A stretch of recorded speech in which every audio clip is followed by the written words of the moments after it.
In this video, guys, we got a lot to talk about regarding Team of the Year. I'm going to be covering some of the best possible Team of the Year investments you guys could be making to help you make some coins over the Team of the Year period. Let's get into it. So the very first thing we're going to cover, guys, in this video is going to be the daily challenges that EA dropped throughout the Team of the Year promo last year. We're going based off FIFA 19 and what they did and what we could possibly expect for EA to drop. So the Team of the Year challenges, also known as daily SBCs, and let's look at the requirements that they asked for last year. So as you can see, one French player, maximum 6 leagues, and 4 rare minimum players. And what I've noticed throughout these Team of the Year challenges is that rare players are required in a lot of these daily challenges. So the very first thing I want to say, guys, if you've got any rare players and they are in the top 5 leagues, keep them, because obviously there's a possible chance they might grow in value. If you haven't got any rare players, I'm going to be showing you some possible investments that you guys could. So the very first example I'm going to show you guys is Mahamadou Sakho of Crystal Palace, and the reason why we're looking at him is because he fits the requirements of that Team of the Year challenge in FIFA 19. Being an 80 rated player, and of course meeting that minimum 1 French player requirement. So let's look at how this SBC affected his price.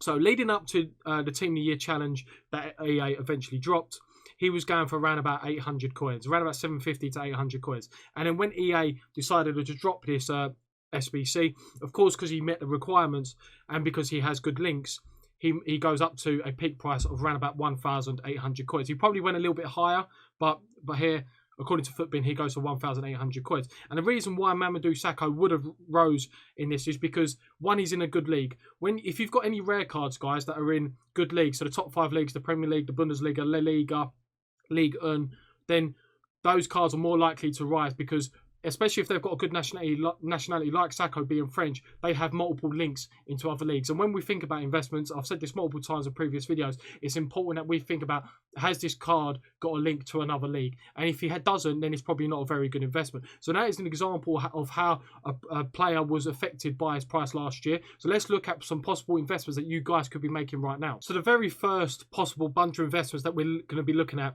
is going to be in the Premier League. And if you want to filter out these leagues, guys, all I've done is rating 80-80, price maximum 1k, gold rare, and of course the Premier League. So let's look at the Premier League. Is there any players similar to Sakho that could have a similar effect? So the first one that is noticeable in my eyes is Deulofeu, and that is because he links into multiple leagues. There's players that are Spanish in La Liga, of course, Serie A, Bundesliga. So Deulofeu is going to be a possible very good investment. I wouldn't go all in. So guys, if you've only got 100k, I wouldn't spend all 100k on investments. I'd probably maybe spend 20-30% because these cards are only 1,000 coins, and obviously keep the majority of your coins for actively trading, because over the long run you will make coins that way.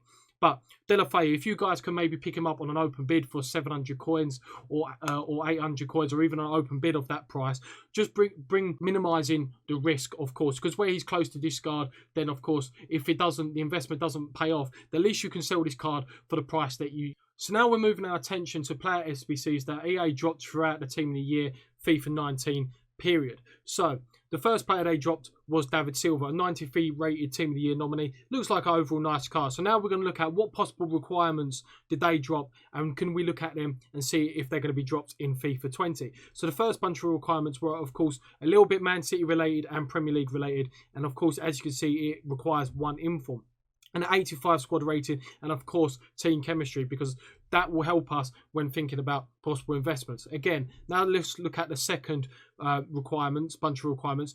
3 Spanish players, maximum 6, 2 informs, and an 86 minimum squad rating, and an 85 team chemistry. So as you can see, when we're looking at possible informs, they've also got a link in different leagues because team chemistry is an absolute must. So now let's look at some investments.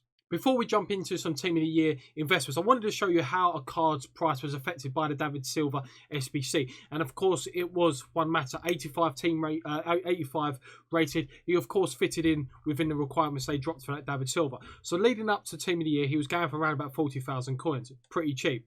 And then obviously they dropped the David Silva, who was the first Team of the Year nominee player, SBC, he ended up going up to 54,000. And then throughout January, he actually kept creeping up. And the reason why was because people were using One Matter for SBCs. Therefore, there was less of him on the market. The demand was still there. And he ended up hitting 65k. And then throughout the back end of January, he actually rose to 73,000 coins. And I wanted to show you guys that just so you get some perspective on how a card's price can be affected. Now, let's look into some cards that could have a similar effect. So now we're going to be looking at some possible 85 and 86 player rating investments that you guys could be looking at, and obviously that fitted within that David Silva requirement. So of course, if you want to do this, obviously you just come over to players, you do rating, filter out 85, 86, and of course gold info. And what we're going to be looking at, we filtered it out at the cheapest, some players within a decent league and have got decent nationalities. So the first one that pops out to my head, of course, is Raul Albiol, the cheapest 85 Spanish inform, and by the looks of it, along with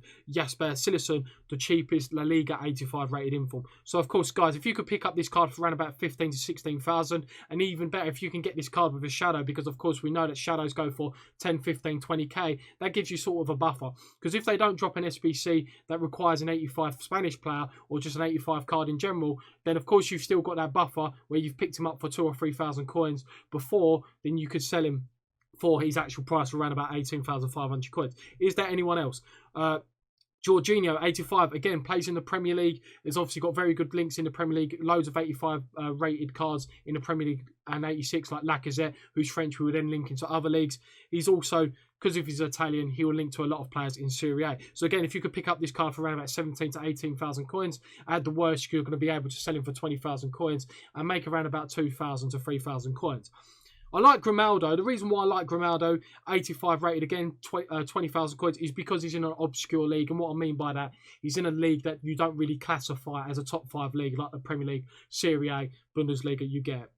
So again, if you could pick this card up for around about 16, 17,000, 18,000 coins, and of course, if you can get a bonus with a shadow, that just gives you that extra buffer, because again, they go for a lot of coins. So they're going to be some possible investments. So guys, again, if you want to have a quick look, just have a look at 85 and 86 team rating. Now we're going to move on to some gold rated cards. So again, I just want to show you how an 86 or an 85 a gold player's price was affected by this SBC, and obviously what we could come to expect if one of these cards are required. So let's have a look at Azpilicueta. So Azpilicueta, leading up to the team of the year, he was going for around about 26, 27,000 coins, and then suddenly for a period of a day or so, where he obviously probably wasn't required or for any kind of SBC, he dropped to around about 18,000 coins. But then suddenly he was then required. Well, he wasn't so much required, but because obviously he's got good links in the David Silva requirements, and of course he's got good links with other leagues, he jumped all the way up to 28,000. So if we're able to pick this card up here at 18,000, which was very low considering he was 27,000 coins about 2 days prior to this low at 18,000, he jumped all the way up to 28,000 coins. And of course, if you picked up a couple of that card, you could have made around about 10,000 coins a card. So that's just an example of how a card's price can be affected by this SBC. So we're now at the final part of the video, and we're looking at some possible gold investments. And of course, again, I filtered it to 85, 86, all gold, just sort of to match that David Silva requirements. So the very first player I'm going to look at are the cheapest 85s and 86s. And I'm going to look at Ziyech, because I know Ziyech throughout Footmas, which obviously was a promo just a couple of weeks back during Christmas, he fluctuated so much. So let's just show you an example. So leading up to Footmas, he was going for around about 9,000 coins. And as you can see, he hit around about 12,000 coins. He dipped down and he went up to around about 13,000 coins. The next day, he dipped another 3k. He went back up to 3k. And that was because obviously Footmas started very badly for EA. They didn't drop any very good SBCs. And then they started to improve things and pull their finger out and actually drop some decent cards. So of course, his price went up. So again, if you could pick this card up, he's going for around about 10,000 coins Ziyech. If we can pick this card up for around about 8.5k or 9,000, again, giving you that little buffer, because if this investment doesn't pay off, then at least you could sell that card back at around about 10,000 coins. But guys, again, I'm going to stress, do not invest all your coins. If, for example, this card's 10k, yeah, if you're someone who's got 500k, for example, don't put all 500k into Ziyech. Maybe put like 100k into investments, and I'll hopefully make some passive coins that way, because you don't want to be putting all your eggs in one basket just in case that investment doesn't pay off. Is there anyone else that we could be looking at?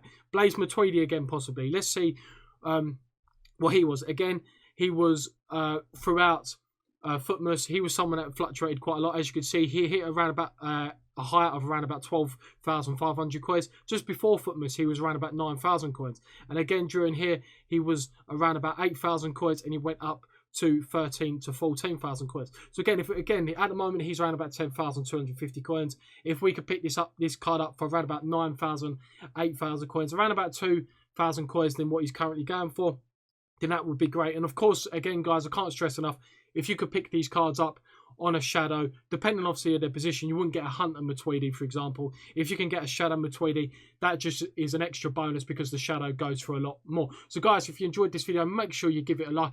Check out some of my other videos on my channel regarding the new how to make 1 million coins video. Then I'll see you in the next video. See you later, guys.